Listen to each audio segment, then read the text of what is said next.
So we can have a short one on advertisement. Yes. Because this is what we promised last week, which for us practically is just a few minutes ago, but for you it might have been last week. We were talking last week about conversational hypnosis. Yes. And then we, when we were wrapping up the entire podcast, we hit on the subject of advertisement, which is, I think, a place where a lot of conversational hypnosis is being applied. Absolutely. Welkom bij de Professioneel Praten Podcast.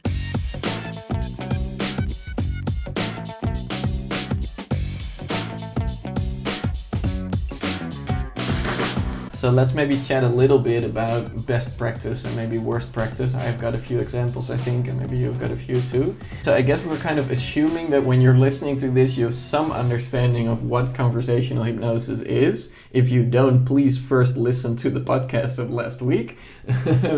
But okay, so let's chat about it. Maybe first the example that you gave just now today before we started recording. The one you saw here in Switzerland. Yes, we had a few months ago. We had this McDonald's advertisement all over the city of Basel, and it was a white billboard with a big Big Mac on, with some bacon pieces on, and it just had the question: "Is a Big Mac with bacon still a Big Mac?" and a question mark.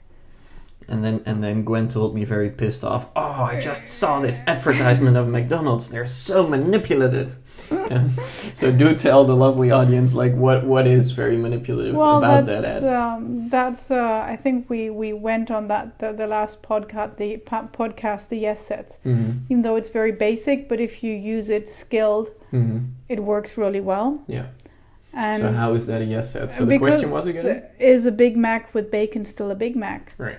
And the thing is, and I'm trained in that stuff, and still driving through Basel, every time I saw it, I heard my inner voice say yes, and I got really upset with myself. So you kind of intuitively want to answer yes to a question because like that. Because you intuitively, you read a question, especially if it's a yes/no question. Yeah.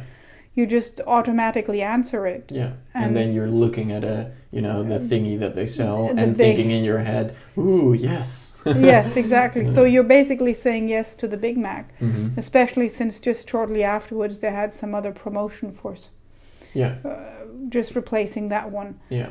So it's for me, I think this is really rather unethically. Yeah. Yeah.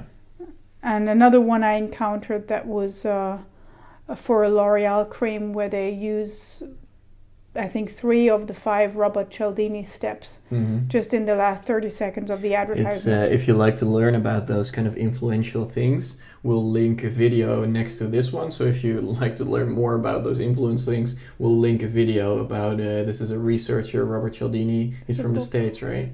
And he did a lot of research on how influence works. And we'll link a short video. I think it's a 10-minute video where it's kind of the synopsis of his entire book. So if you like to learn, you can just click through and see that video. Yeah. Yes. Yeah. And so the L'Oreal cream used those. The 75% of all women see immediate improvement. Yeah. And which is that? What kind of a that is pattern his is that? The social proof, right? Yeah, the social proof. Yeah. Yes. And there were a few of them, and I just was watching it, and I was thinking, gosh, I'll never buy L'Oreal again. Because they use all those techniques. Yes, because they use all that, and I haven't. There was actually, to give an example maybe of these would also be, I guess, good examples because they use them very thoroughly, which, it's debatable if that's good if those types of companies use those techniques, but then you get more into an ethical question. Yes. But another example that was in the Netherlands that was done really well, I think, was done by Royal Club. That's also a soft drink brand you've got here. Okay, it's soft drinks, and it's more. They try to brand themselves to be, I guess, more of a high-end type of soft drink. It's like tonic and those types of beverages they have. And then there's a commercial where you see they promoted these on YouTube actually, which I guess would be a good platform nowadays to promote these types of things. And what they did, you would see a bar and a person going up to the bar and just ordering a soft drink. So, and in the Dutch that would be, so if you're Dutch you can hear this, it's doe maar een frisje. In English that would be something like, just have something like a soft drink, something simple, and without really being specific about what you want to order. And then at that moment there's done a beautiful pattern interrupt, which is also out of NLP, and I guess in hypnosis we use it as well, where it's a pattern interrupt where the entire frame freezes, so everyone that's in there freezes, and then there's and in the different commercials they have something else happening, but it's like this from the Middle Ages guy with like a big horn or a trumpet coming in and going burr, burr, burr, interrupting the pattern of saying, oh, just do something like soft drink, and then this really cool looking bar guy with some kind of a beard and just really looking cool, right? You would want to associate with that type of a person. He comes in and he says, doe maar een frisje, which is the Dutch, or that please give me some kind of soft drink.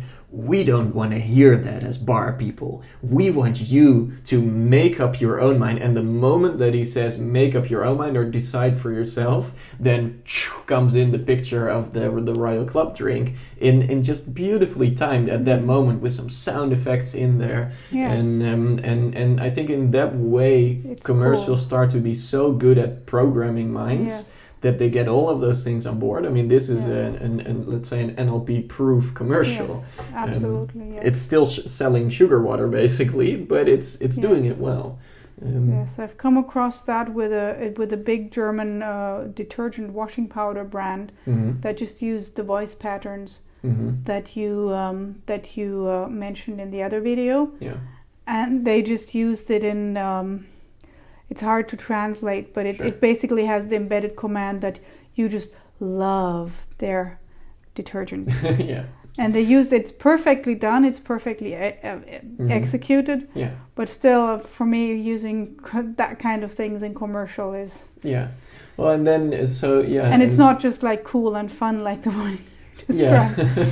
And then this is and then without getting too much into the philosophy of it and into the ethics, but what I think is if so many people like in Yes. marketing bureaus and they know these things and they use it. it. I mean, they spend millions on these types of commercials. Yes. So, you know, it's probably working. Why would they use these things Yes, if it's absolutely. they spend millions testing out if it's going to be a good result or not.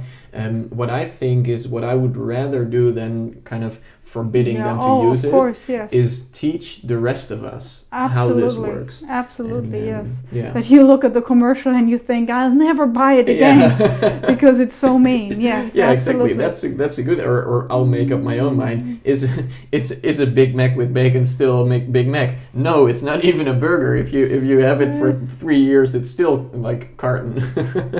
This is the thing about Big Exactly. Macs, right? Yeah, They don't right. spoil because it's made of Yes. stuff that never rots. So you don't know how old they are when you order them. But anyway, so I think it's good to make up your own mind Absolutely, and yes. get people to understand how these techniques work.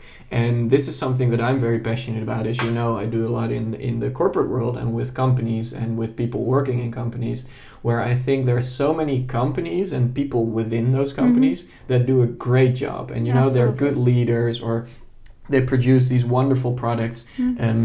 To me, it would be so much more worthwhile if those people actually doing a good job would also know how to sell it in this way, would Yes. know how can you influence people. How can you influence people in such a deep way that it actually hits their unconscious. And so that's something that, and again, we just assume that you already listened to the previous podcast in which we were talking about that. But I think that makes it very much worthwhile to learn these things. Yes. That's a yes set. Sounds like one. You need to give me another one. And another one. Yeah, the more yes sets, the better. So feel free to practice with this stuff. And if you have a question for Gwen, by the way, because I'm here, once a month, once every 2 months or so, we meet.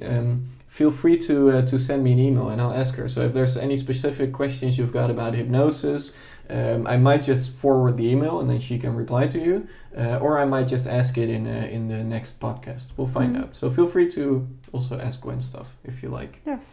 And if you spot any cool advertisements with some cool NLP or hypnosis yes, just let us know. That's and great. share. Yeah, we love those things. So Yes. please let us know. You probably already have my email address if you listen to this podcast more often.